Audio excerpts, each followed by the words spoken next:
सावन महीने की पूरी जानकारी। सन 2024 में सावन का महीना कब है और कितने सोमवार पड़ेंगे, सावन की समाप्ति कब है और व्रत का पालन कैसे करें, व्रत में कौन सी चीज़ें नहीं खानी चाहिए और एक ऐसा उपाय हम इस वीडियो में बताएंगे जिससे आपकी भोले बाबा की कृपा से 7 जन्मों की परेशानी भी दूर हो जाएगी। जानिए सब कुछ इस वीडियो में। सबसे पहले इस वीडियो को लाइक करके कमेंट में लिख दें हर हर महादेव या ओम नमः शिवाय। सावन का महीना शिव भक्तों के लिए प्यार की सौगात लेकर आता है। यही वह महीना है जिसे हम प्यार का महीना भी कहते हैं। पक्षियों की चहचहाट मधुर संगीत में बदल जाती है। वर्षा ऋतु का आगमन होता है। प्रकृति जगमग हो जाती है। शिव भक्त बड़े जोरों जोरों से सावन महीने का बड़ी ही बेसब्री से इंतज़ार करते हैं। सावन में भगवान शिव देवी पार्वती के साथ धरती पर आकर अपने भक्त के घर में वास करते हैं और उनकी अच्छी भक्ति से धन धान्य करते हैं। सावन का हर एक दिन बहुत ही शुभ माना जाता है। हर दिन पवित्र होता है। हर दिन भगवान शिव की पूजा की जाती है। लेकिन सावन में सोमवार के व्रत की बात कुछ और ही होती है। सोमवार का दिन इस दिन व्रतधारी व्रत रखकर संपूर्ण फलों की प्राप्ति करते हैं और अगले दिन सावन के पवित्र महीने में फिर से सोमवार के व्रत के आने की कामना करते हैं ताकि सावन में हम व्रत का फिर से संपूर्ण पालन और फल प्राप्त कर सकें। दोस्तों आपको बता दें इस बार सावन का महीना 22 जुलाई सोमवार के दिन से शुरू होगा।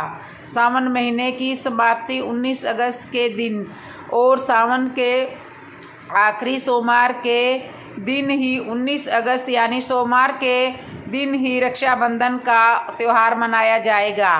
दोस्तों अब जानते हैं सावन के इस पवित्र महीने में कितने सोमवार पड़ेंगे और आपको कितने व्रत रखने हैं। आइए जानते हैं। सावन मास का पहला दिन 22 जुलाई दिन सोमवार से है।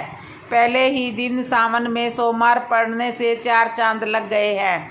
सावन का दूसरा सोमवार 29 जुलाई के दिन सोमवार है। तीसरा सोमवार का व्रत 5 अगस्त को पड़ेगा। एक सावन का पवित्र व्रत 12 अगस्त के दिन पड़ेगा और 19 अगस्त को 5वां सोमवार है। ऐसे में कुल मिलाकर 5 सोमवार पड़ेंगे और अंत में 19 अगस्त यानी सोमवार के दिन सावन समाप्त हो जाएगा। दोस्तों ऐसे में आइए हम जानते हैं कि सावन के इस पवित्र महीने में कौन सी गलती नहीं करनी चाहिए जिससे कि शिव जी नाराज ना हो।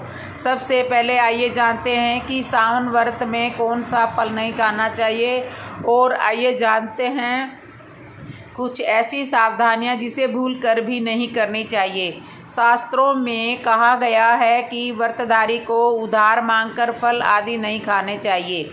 इससे पाप लगता है और व्रत अधूरा रह जाता है। सोमवार का व्रत हो या कोई भी व्रत क्यों ना हो, पड़ोसियों से मांगकर भी व्रत आदि में फल वगैरह नहीं खाने चाहिए। व्रत में उधार मांगकर खाने से व्यक्ति का व्रत झूठा हो जाता है। ईश्वर की शरण में आने पर व्यक्ति से झूठ नहीं बोलना चाहिए, कर्ज नहीं लेना चाहिए, चुगली आदि नहीं करनी चाहिए, उधार मांगकर भी कुछ नहीं खाना चाहिए। अगर आपको कोई अपनी मर्जी से खाने के लिए व्रत में कुछ देता है तो उसे आप खा सकते हैं, लेकिन व्रत में कम से कम उधार मांगकर फल आदि नहीं खाना चाहिए। इससे पाप लगता है और व्यक्ति की पवित्रता भंग हो जाती है। सोमवार का व्रत हो या सावन का व्रत, आपको नाशपाती नहीं खानी चाहिए। दरअसल इस फल का नाम नाशपाती यानी नाश करने वाला फल होता है, इसलिए इस फल को व्रत में नहीं खाना चाहिए। व्रत आदि में नाशपाती को छोड़कर किसी भी फल को आप खा सकते हो, लेकिन इस व्रत का विशेष ध्यान रहे कि इस दिन आपका व्रत हो उस दिन नाशपाती का सेवन नहीं करना चाहिए। भगवान को भी नाशपाती नहीं चढ़ानी चाहिए। कुट्टू का आटा खाने से भी आपका व्रत टूट सकता है। आपको बता दें लंबे समय से रखा हुआ आटा आपका व्रत भंग कर सकता है। दरअसल पुराने आटे में धून आदि कीड़े वगैरह पड़ जाते हैं जो ठीक तरह से दिखाई भी नहीं देते। ऐसा आटा खाने पर दरअसल आप मांस का सेवन करते हैं और व्रत में कीड़े खाना घोर पाप के बराबर माना गया है और आपका व्रत भी भंग हो जाता है। इस व्रत में ताज़ा आटा खाना चाहिए। लंबे समय से रखे हुए आटे में कीड़े पड़ जाते हो, ऐसा कभी ना करें। व्रत हमेशा शुद्धता से ही रखना चाहिए। सावन का महीना बड़ा ही पवित्र माना जाता है, इसलिए अब आइए आपको जानते हैं कि यह कौन सी चीज़ें हैं जो सावन में शिव जी के पास गलती से भी नहीं रखनी चाहिए। वो 5 चीज़ें कौन सी है। जहाँ पर शिवलिंग या महादेव की कोई भी प्रतिमा रखी हो वहाँ पर भूल कर भी चप्पल जूते लेकर नहीं जाना चाहिए। ज़रा सोचिए, जब आपके कमरे में कोई चप्पल लेकर प्रवेश करता है तो आपको कितना क्रोध आता है। इसी प्रकार महादेव जी को भी आपसे नाराज़ हो सकते हैं और आपको मिलने वाला व्रत का फल या पूजा फल नष्ट हो जाता है। ऐसे में मंदिर में नंगे पांव ही प्रवेश करना चाहिए, क्योंकि चमड़े की चप्पल हमेशा अशुद्ध होती है। इससे देव आदि शक्ति नाराज होती है। अक्सर महिलाओं को मासिक धर्म आ जाता है और वो बिना किसी को बताए पूजा पाठ कर लेती है, जो कि शास्त्रों में वर्जित माना गया है। इस समय महिलाओं को जानकर भी अनजान नहीं बनना चाहिए। अगर आपको मासिक पीड़ा है तो घर के अंदर बने मंदिर या बाहर बने मंदिर में कभी भी प्रवेश नहीं करना चाहिए। इससे देव शक्तियाँ नाराज होकर आपसे क्रोधित हो सकती है। ऐसे समय में शिवलिंग को घना छूना भी घोर अपराध माना गया है। जरा सोचिए, ऐसी अवस्था में जब महिला को बुरा लगता है तो ईश्वर को कितना बुरा लगता होगा। इसलिए महिलाओं को ऐसी अवस्था में मंदिर यात्रा, घर में पूजा पाठ, भगवान की प्रतिमा को छूना या तुलसी से तुम्हें पानी भी नहीं डालना चाहिए। ऐसी अवस्था में अगर आप तुलसी में जल डालती है तो तुलसी का पौधा भी सूख जाता है। जब देव शक्तियाँ नाराज हो जाती है तो घर में कंगाली आ जाती है और गरीबी लड़ाई झगड़े होने लगते हैं। इसलिए ऐसा कभी नहीं करना चाहिए। ये शास्त्रों में बताया गया है कि जहाँ शिवलिंग होता है वहाँ पर देव सभी शक्तियाँ विराजमान होती है, सक्रिय होती है। जिस घर में शिवलिंग होता है उस व्यक्ति पर महादेव की कृपा सदा बनी रहती है। वास्तु शास्त्र के अनुसार शिवलिंग से हर वक्त ऊर्जा का संचार होता रहता है, इसलिए शिवलिंग पर जल धारा हमेशा होनी चाहिए। कुछ लोग अपने घर में शिवलिंग तो रख लेते हैं लेकिन उस पर 1 हफ्ते के बाद जल चढ़ाते हैं, तो जो कि बिल्कुल भी अच्छा नहीं माना जाता। अगर आप जल नहीं चढ़ा सकते तो आप अपने घर में शिवलिंग स्थापित ना करें, क्योंकि गरुड़ पुराण में बताया गया है कि इससे उल्टा घर में विनाश होता है। शास्त्रों में बताया गया है कि तुलसी और महादेव का बैर माना जाता है, इसलिए तुलसी में शिवलिंग और गणेश की प्रतिमा को नहीं रखा जाता। कई लोग जाने अनजाने में शिवलिंग को तुलसी में रख देते हैं और घर में परेशानियां आना शुरू हो जाती है। इससे माँ शक्तियाँ क्रोधित हो जाती है। शिवलिंग पर तुलसी भी नहीं चढ़ाना चाहिए। तुलसी में और शिवलिंग में कुछ दूरी होनी आवश्यक चाहिए। घर का मंदिर या बाहर का मंदिर, किसी भी मंदिर में ऐसे व्यक्ति को प्रवेश नहीं करना चाहिए जिससे स्त्री प्रसंग अर्थात संभोग क्रिया हो या उससे मांस खाया हो। अगर आप शारीरिक रूप में गंदे हैं तो मंदिर के आसपास भी नहीं जाना चाहिए। घर के बने मंदिर में कोई कपड़ा आदि डाल देना चाहिए। ज़रा आप भी सोचिए, जहां आप मांस खाकर या स्त्री के साथ शारीरिक संबंध बनाकर भगवान के पास जाएंगे तो क्या आपसे प्रसन्न होंगे? बिल्कुल भी नहीं है। आपसे क्रोधित हो सकते हैं और आपसे नाराज हो सकते हैं। शास्त्रों में इसे क्रोध घोर पाप माना गया है। इससे व्यक्ति नरक में जाता है। ऐसा दुष्ट स्वभाव मनुष्य की बर्बादी का कारण माना गया है। ऐसा भूल कर भी ना करें। ईश्वर के सामने हमेशा नहा धोकर पवित्र मन के साथ ही जाना चाहिए। इससे सभी शक्तियाँ आपसे प्रसन्न रहती है। सावन के महीने में महादेव को ऐसे बेल पत्थर कभी नहीं चढ़ाना चाहिए, क्योंकि बहुत ही अशुभ माना जाता है पौराणिक मान्यताओं के अनुसार बेलपत्र चढ़ाने से शिव जी का मस्तक शीतल रहता है। बेलपत्र से भगवान शिव की पूजा करने से दरिद्रता दूर होती है और व्यक्ति सौभाग्यशाली बनता है। इससे हनुमान जी भी प्रसन्न होते हैं क्योंकि वे शिव जी के ही अवतार हैं।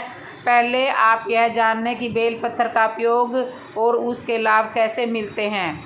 तीनों लोकों में जितने तीर्थ स्थल प्रसिद्ध है वे सभी तीर्थ बेलपत्र के मूल भाग में स्थित माने जाते हैं। इस बात को शायद ही कोई जानता है।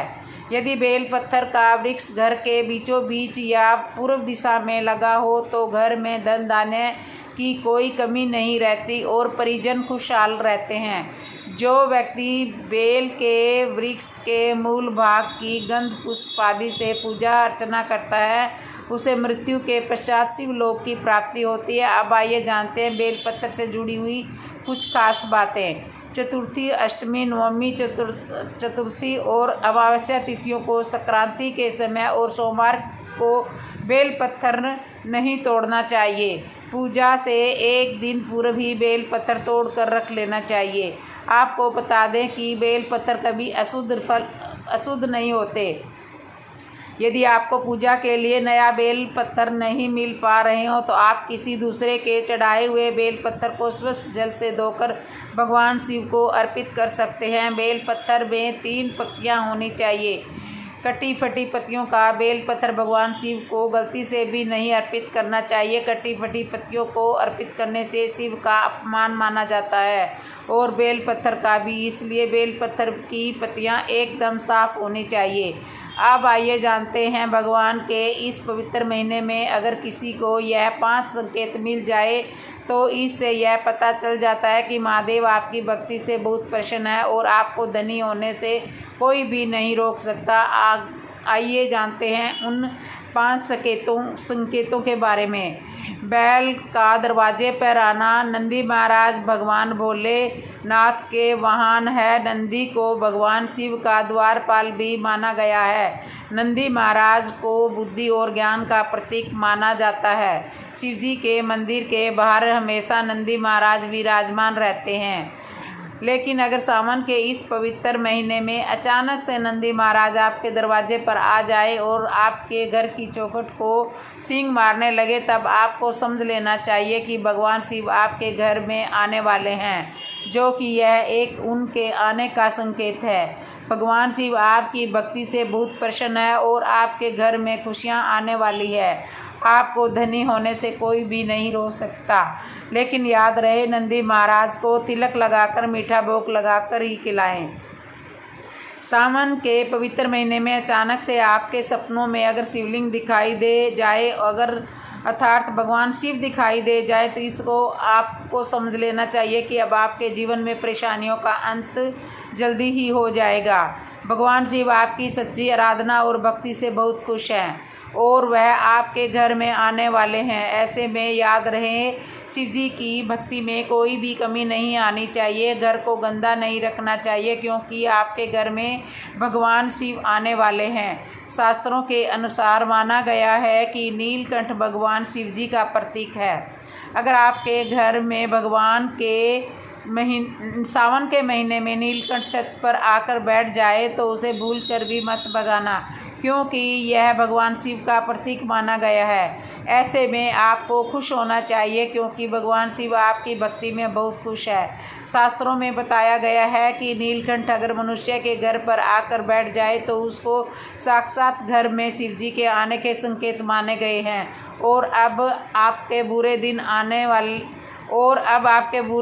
जाने वाले हैं। कहते हैं श्री राम के इस पक्षी को दर्शन करने के बाद ही रावण पर विजय प्राप्त की थी। सावन के पवित्र महीने में अचानक से घर में काला सांप निकल जाए और वह बहुत ही शुभ माना जाता है। इसे बिल्कुल भी ना मारें क्योंकि यह भगवान शिव के आने का संकेत है। जिनकी भक्ति में महादेव प्रसन्न होते हैं तो महादेव किसी खास अवसर पर ही अपने दर्शन देते हैं। सावन का महीना बहुत ही पवित्र माना गया है। यही वह महीना है जिसमें भगवान शिव धरती पर आते हैं और उसी घर में अपना वास कर लेते हैं। सावन के पवित्र महीने में सपनों में किसी मंदिर में नाग नागिन का जोड़ा देखना बहुत ही शुभ माना गया है। यह घर शिव जी के आने के संकेत है और अब आपको खुश होने की ज़रूरत है। सावन के शुभ अवसर पर सोमवार के दिन डमरू की आवाज़, घंटियों की आवाज़ सुनाई दे जाए और यह अत्यंत शुभ माना गया है। इसका अर्थ यह है कि भगवान भोलेनाथ आपसे प्रसन्न है और जल्दी आपके घर और जीवन में प्रवेश करने वाले हैं, जिससे आपका हार्दिक संकट दूर होकर जीवन में सुख समृद्धि आने वाली है और महादेव आपसे बहुत खुश है। एक आखिरी ऐसा उपाय है जिसको अगर आपने सावन के पवित्र महीने में कर लेंगे तो दुनिया की कोई भी ताकत, कोई भी शक्ति आपको करोड़पति होने से रोक नहीं पाएगी। बस कर लेना चाहिए एक उपाय। सावन बार बार नहीं आता, इसलिए एक उपाय ज़रूर करना। इस समय भगवान शिव सक्रिय अवस्था में होते हैं, जो मांगो तो वो आवश्यक ही मिल जाता है। आज हम आपको जो उपाय बताएंगे, आपको करने मात्र से ही कुछ समय में आपके जीवन में कर्ज हमेशा के लिए उतर जाएगा। अगर ना उतरे तो आप हमारे चैनल को अनसब्सक्राइब कर सकते हैं। हम आपको कागज़, पेन आदि पर लिख कर दे सकते हैं कि मात्र कुछ ही समय में इस उपाय से आपका कर्ज तुरंत उतर जाएगा। घर में तमाम तरह की परेशानियां, घर ग्रह क्लेश, पति पत्नी की परेशानी, नज़र दोष, राहु मंगल दोष, पितृ दोष, गरीबी है तो वह मात्र इस उपाय से पल भर में ही दूर हो जाएगा। ना कम ना ज़्यादा, पूरे 5 काम आपको करने हैं। अक्सर हम शौक के लिए क्या नहीं करते, यहाँ तक कि अपना घर तक गिरवी रख देते हैं। नौबत यह भी आ जाती है कि कुछ लोग तो कर्ज के कारण अपना घर तक छोड़ देते हैं और वैसे देखा जाए तो कर्ज से बढ़कर कष्टप्रद कोई स्थिति नहीं होती। कर्ज एक शराब की तरह होता है जो अगर एक बार लग जाए तो बिना बताए ही उतारा ही नहीं जाता। अगर आप भी कर्ज के बोझ से परेशान हैं तो इस उपाय को अवश्य कर दें।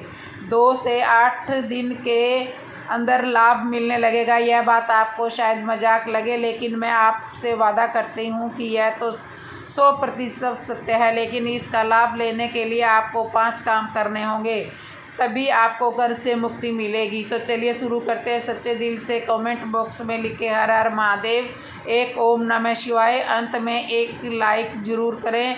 आज का वीडियो बहुत ही सुंदर है, इसलिए एक लाइक अगर आप चाहें तो पहले ही कर दें, क्योंकि आप लाइक करना भूल जाते हैं। आपका एक लाइक हमारे लिए बहुत ही कीमती है। वैसे ही सावन के पवित्र महीने में भगवान शिव के लिए एक लाइक तो बनता है।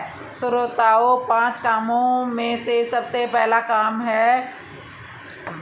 काम यह उपाय है कि पक्षियों को दाना डालने से ज़िंदगी की सारी परेशानियां ख़त्म हो जाती है और बहुत सारी खुशियां मिलती है, जिसकी आप कल्पना भी नहीं कर सकते। पक्षी को हर शनिवार मंगलवार दाना डालने से जल्द कर्ज से मुक्ति मिलने लगती है। शिव पुराण के अनुसार भगवान शिव कहते हैं, यदि व्यक्ति के जीवन में कर्ज हो तो उसी समय उस व्यक्ति को पक्षी को दाना डालना चाहिए और पानी पिलाना चाहिए। भगवान शिव कहते हैं, मिट्टी के प्याले या कुल्हड़ में अगर पक्षी को पानी पिलाया जाता है तो एक व्यक्ति की 7 पीढ़ियां कर्ज मुक्त हो जाती है। उन्हें कभी भी कर्ज लेने की आवश्यकता नहीं पड़ती। माता पार्वती भगवान शिव से कहती है, हे महादेव, यदि पिछले जन्म का कर्ज वह अगले जन्म में चुकाना चाहे तो उस मनुष्य को क्या करना चाहिए?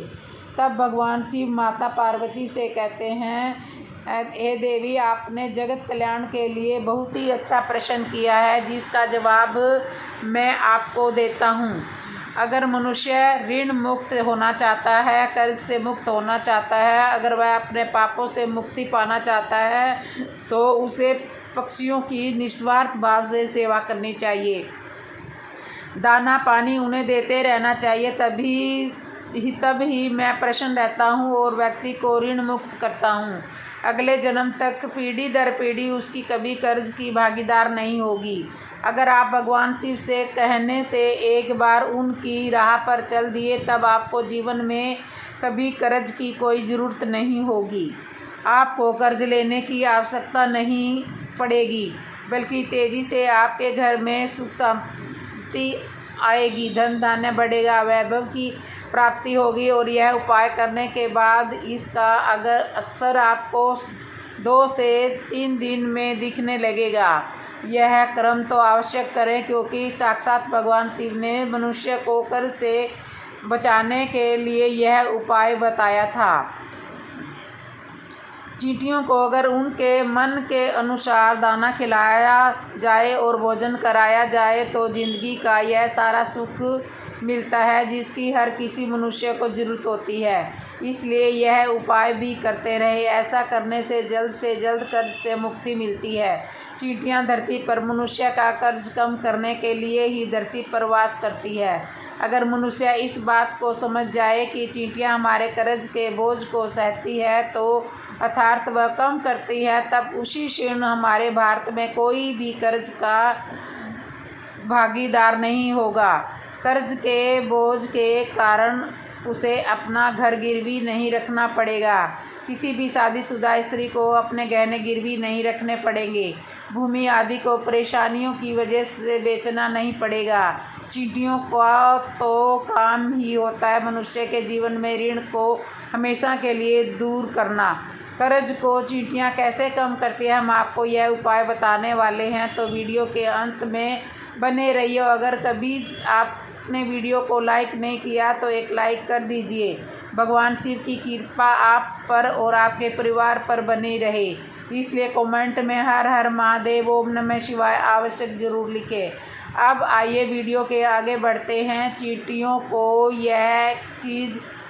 को एक चीज़ आवश्यक खिला देना, जिससे आप चींटी को यह एक चीज़ खिला देंगे, उसी दिन से आपका कर्ज धीरे धीरे उतरने लगेगा। क्या चीज़ खिलानी है हम वीडियो में बता रहे हैं, बस आप वीडियो के अंत में बने रहिए। चींटियों को आप ऐसा क्या खिलाएं जिससे उसी क्षण हम ऋण मुक्त हो जाएं, कर्ज हमारा छूमंतर से उतर जाए। क्योंकि हमने शुरू में ही बताया था, शास्त्रों में लिखा है कि चींटियां मनुष्यों का कर्ज कम करती है, कर्ज को घटा देती है, समाप्त कर देती है। बस चींटियों को खिला देना यह एक चीज़। शास्त्रों के अनुसार माना गया है कि यमराज के दूत मृतक के शरीर में उसकी आत्मा यमराज तक पहुंचाते हैं, तब उसे कुछ याद नहीं रहता, तब उसके कर्म ही चींटी उसके कान तक पहुंचकर याद दिलाती है और तब यह इंसान यमराज जी के सामने बोल पाता है। चींटियों को गुरुवार, शनिवार, मंगलवार और बुधवार के दिन यदि बेसन के लड्डू खिलाते रहिए। यदि सावन के महीने में बेसन के लड्डू खिलाए जाए तो चींटियां प्रसन्न हो जाती है और मनुष्य को आशीर्वाद देती है। चींटियों को ग्रहों की रानी माना जाता है। नवग्रह का चींटियों में साक्षात वास होता है। देव पुराण के अनुसार साक्षात चींटियां माता लक्ष्मी को आपके घर तक ला देती है। घर में माता लक्ष्मी को लाने का सबसे बड़ा हाथ चींटियों का ही होता है, क्योंकि चींटियां प्रसन्न हो तो माता लक्ष्मी भी प्रसन्न होती है। चींटियों को चीनी खिलाने से ग्रह शांत होते हैं। ग्रह यदि एक बार शांत हो जाए तो मनुष्य खुद ब खुद राजा बन जाता है। करोड़पति महाधन घर में तेजी से धन चुंबक की तरह खींचा चला आता है। यह दूसरा उपाय है। और आपको चींटियों को चीनी या बेसन के लड्डू जरूर खिलाने चाहिए। आप चाहें तो मीठे बिस्कुट भी चींटियों को आवश्यकता अनुसार खिला सकते हैं। सावन के पवित्र महीने में बंदरों को अगर हर मंगलवार मीठा और चना खिलाया जाए तो जिंदगी की तो हर मुश्किलें हल हो ही जाती है, जिसकी हर व्यक्ति को ज़रूरत होती है। बंदरों को खाना खिलाने से बजरंगबली बहुत ही प्रसन्न होते हैं और आपके सारे संकट हर लेते हैं। एक बंदर को मंगलवार के दिन भोजन कराने से भी 10 हनुमान चालीसा का फल प्राप्त होता है। 10 बंदरों को चना आदि केला खिलाने से 1000 बार हनुमान चालीसा पढ़ने का पुण्य प्राप्त होता है। सावन में काल भैरव की सवारी अगर कुत्तों को मीठे बिस्कुट खिलाए जाए तो कर्ज से मुक्ति मिल जाती है। साथ ही साथ घर में लड़ाई झगड़े आदि नकारात्मक ऊर्जा भी नष्ट हो जाती है। इसलिए यह उपाय भी करते रहें। भगवान शिव को पशुपतिनाथ यूं ही नहीं माना जाता, इसलिए काल भैरव की सवारी कुत्ते को सावन में भोजन आवश्यक कराएं। अब बात करते हैं नंबर 5 की, जो गाय माता से संबंधित है। सावन आप जानते हैं, शायद आप जानते ही नहीं होंगे, गाय में सभी देवताओं का वास होता है और इन्हें इसी कारण गाय माता के नाम से पुकारा जाता है। अगर हम सावन में गाय को पहली रोटी खिलाएं तो इसका असर आपको उसी दिन से ही देखने को मिलेगा और धीरे धीरे हमारी सारी समस्याएं खत्म हो जाती है। अगर आपको किसी बात का भय लगता है या फिर कोई चिंता सता रही है तो ऐसे समय में सावन में आपको अपने सर के ऊपर से 7 बार 5 बेसन के लड्डू उतार कर किसी काली गाय को खिला दो। ऐसा करने से आपको कर्ज से मुक्ति मिलती है, साथ ही साथ हमारे सारे कष्ट भी मिट जाते हैं। अगर आपको 10 दिन के अंदर कर्ज से मुक्ति पाना है तो सावन में इन 5 उपायों को अवश्य करें, तभी ही कर्ज से मुक्ति मिलेगी। तो यह थी हमारी आज की वीडियो। आशा करते हैं आपको सावन माह से संबंधित जानकारी अच्छी लगी होगी। अगर आपको वीडियो पसंद आया हो तो चैनल को सब्सक्राइब करना न भूलें। मिलते हैं अगली वीडियो में, तब तक के लिए हर हर महादेव।